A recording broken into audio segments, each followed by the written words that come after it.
passe maintenant à la page culture de cette édition.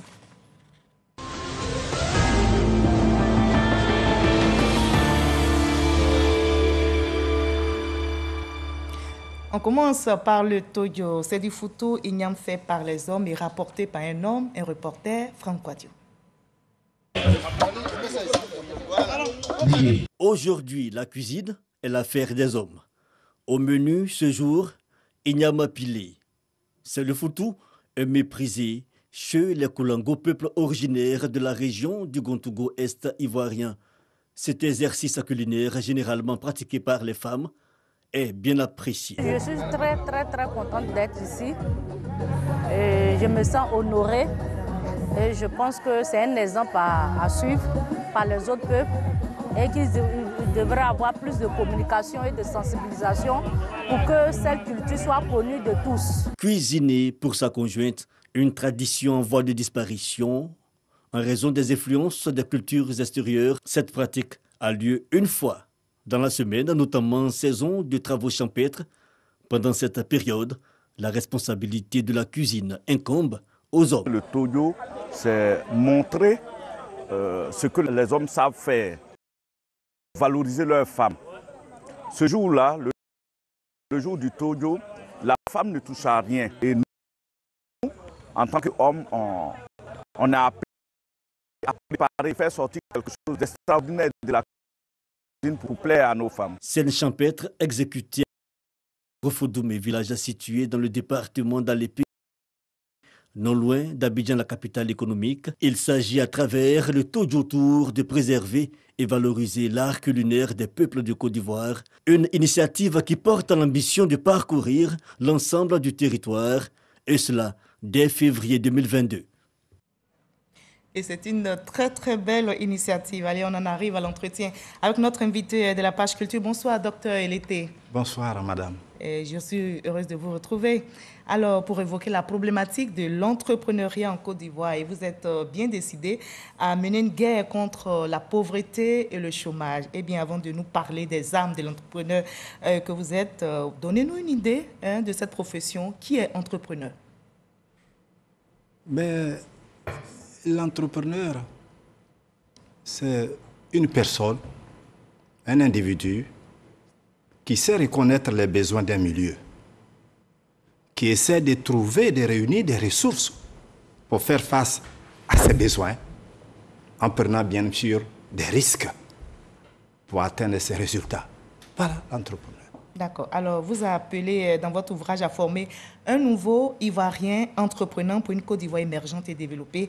Avant de nous en dire davantage, nous allons suivre le résumé de votre ouvrage, résumé fait par Dangui. On regarde et on en reparle tout à l'heure. Experts et décideurs sont unanimes. L'esprit d'entrepreneuriat est le berceau de la création d'emplois, de l'innovation et du renouvellement du tissu économique d'un pays. On peut comprendre dès lors la volonté des autorités de favoriser l'émergence de champions nationaux et de faire la part belle au secteur privé dans la réalisation du plan national de développement 2021-2025. Mais comment passer des intentions, discours et autres théories aux actes, c'est-à-dire à la phase d'éclosion des entrepreneurs? Une question sur laquelle butent gouvernants et apprentis entrepreneurs et que Aka Elété se propose de répondre dans son livre intitulé « Problématique de l'entrepreneuriat en Côte d'Ivoire, la dernière guerre contre la pauvreté et le chômage ». La démarche scientifique rigoureuse de ce titulaire d'un doctorat en sciences de gestion promet de montrer le chemin à suivre pour l'émergence d'une nouvelle race d'entrepreneurs dynamiques, imaginatifs et compétents.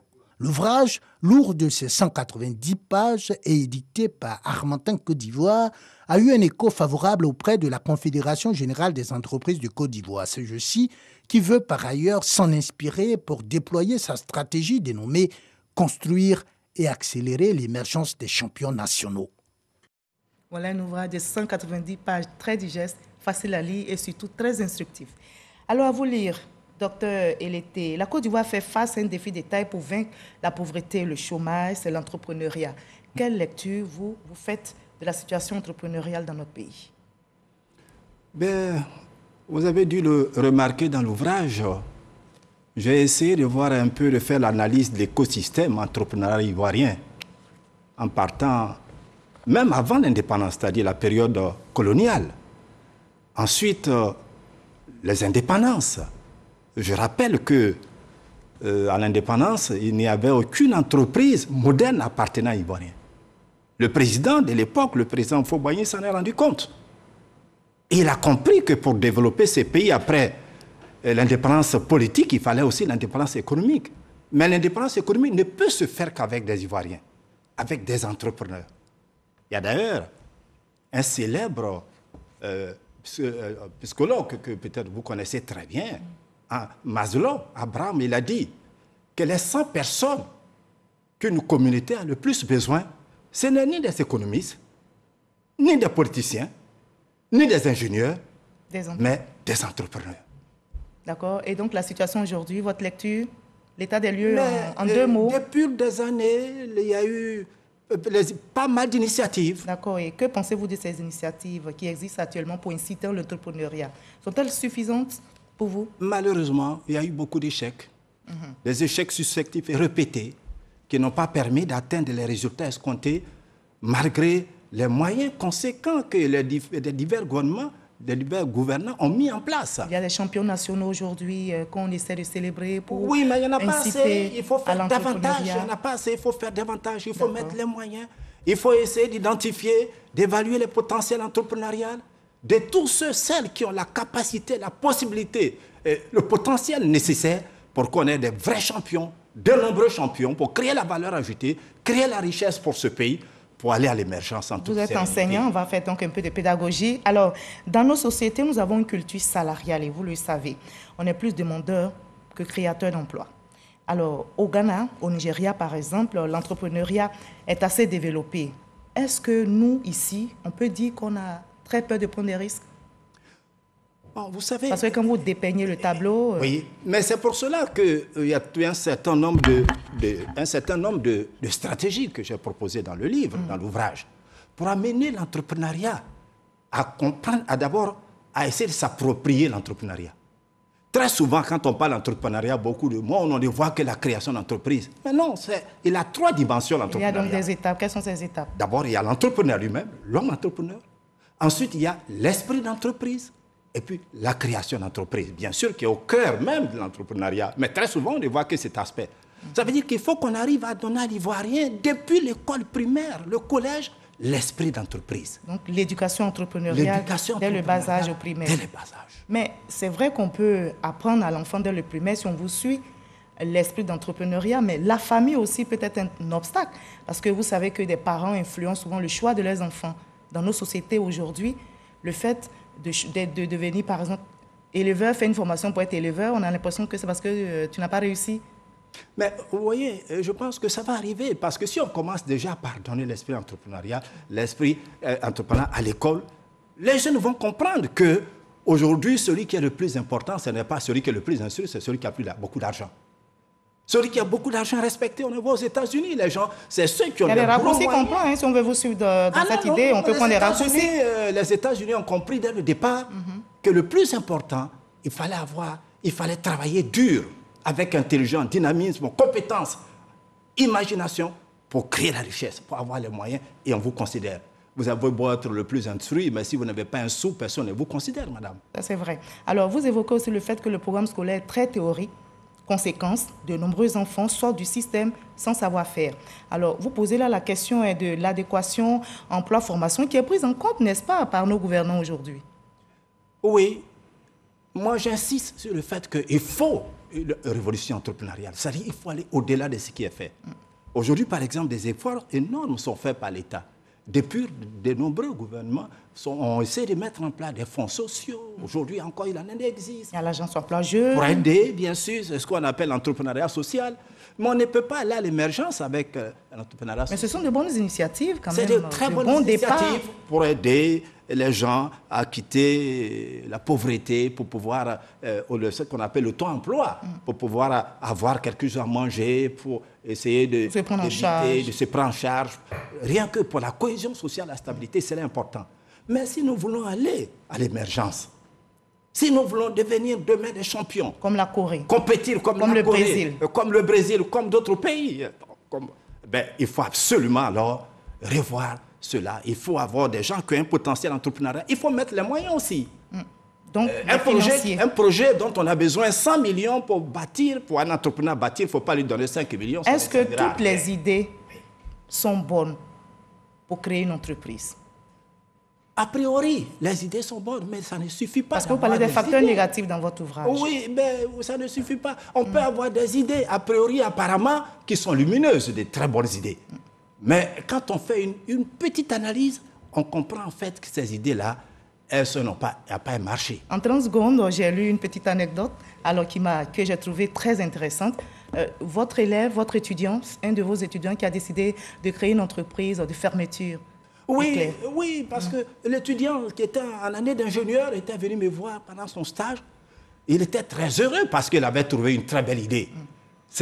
Il voit les fermetures pour les robes, les jupes, les pantalons. Il s'est dit, mais ça, c'est un marché, c'est pas possible. Il est venu me voir, il dit, mais il faut qu'il crée une entreprise pour essayer de produire des fermetures éclair pour les dames, pour les hommes. Une idée lumineuse, mais que vous n'avez pas trouvé. OK, donc quand il est venu, il pensait avoir trouvé l'idée. Mais moi, je n'étais pas si sûr. Je lui avais demandé s'il avait fait une petite enquête. Il a dit, oh, mais vous ne voyez pas autour de vous le nombre de femmes, le nombre d'hommes, etc. Alors donc, j'ai essayé d'approfondir. Je dis, mais voilà, d'abord, il ne suffit pas de produire. Est-ce que vous avez vu, quand on crée une entreprise, c'est pour faire du chiffre d'affaires et c'est toute une année, du 1er janvier au 31 décembre. Ce n'est pas simplement pour un mois, mais les fermetures éclair. Est-ce que vous avez vu combien on produit? Si vous produisez des fermetures de marché. Pour un mois, il faut faire une petite étude de marché. D'accord. Un peu du marketing, c'est nécessaire. Vous ne pouvez pas créer une entreprise s'il n'y a pas de marché. Quelle que soit l'idée que vous avez, si vous n'avez pas vérifié qu'il y a un marché, ça n'ira pas très loin. C'est une grosse erreur que beaucoup de personnes. D'accord. Alors, on va maintenant parler de la recherche de financement, qui est un gros défi à relever. Comment, avoir la confiance des bailleurs de fonds, des banquiers? Il faut que l'État, et je pense que l'État a une très bonne voie, il faut mettre en place, le gouvernement actuel, des structures de financement. Où faut l'a fait. Malheureusement, on n'a pas eu des hommes appropriés, des entrepreneurs qui ont le potentiel, etc. D'autres gouvernements le font. Aujourd'hui, on le fait. Il faut identifier, évaluer les potentiels et mettre les moyens. Parce qu'un projet qui nécessite 100 millions ou 200 millions pour réussir, si vous lui donnez 20 millions, 10 millions, madame, ça ne réussira pas.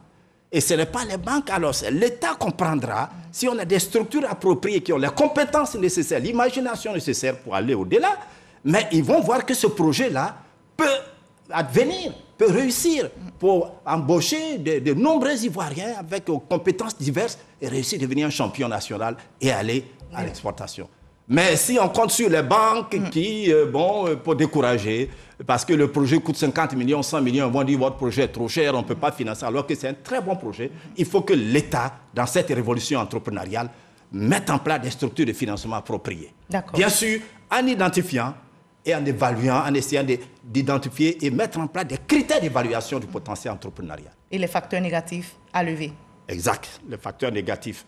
Parce que quelqu'un, par exemple, qui vient créer une entreprise parce qu'il a perdu son emploi, dès qu'il a la possibilité de trouver un autre emploi, il met la clé sous perso, il est parti. Donc il faut être convaincu, il faut avoir la foi. Il faut être convaincu, ce n'est pas sur cela qu'on peut compter.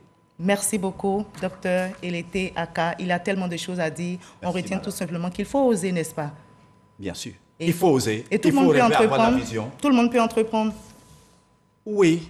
C'est facile? Au départ, personne n'est négligé. Tout Ivoirien, toute personne qui a des idées, qui peut rêver, qui peut avoir une vision, des objets, etc., peut le faire. Mais encore une fois, il faut essayer de le faire après. Il faut suivre toute une démarche.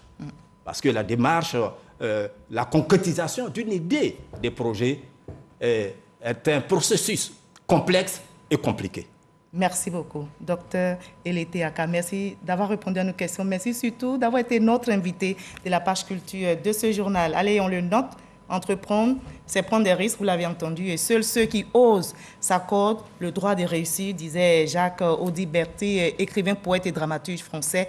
Et Pablo Picasso, peintre et sculpteur espagnol, ajoute que l'action est la clé fondamentale de tout succès. Vous l'avez compris, ce journal est terminé. Merci de nous avoir suivis. Je vous retrouve demain à 21h30 pour un nouveau JT. Prenez soin de vous et surtout, ayons la culture entrepreneuriale. Merci. À demain.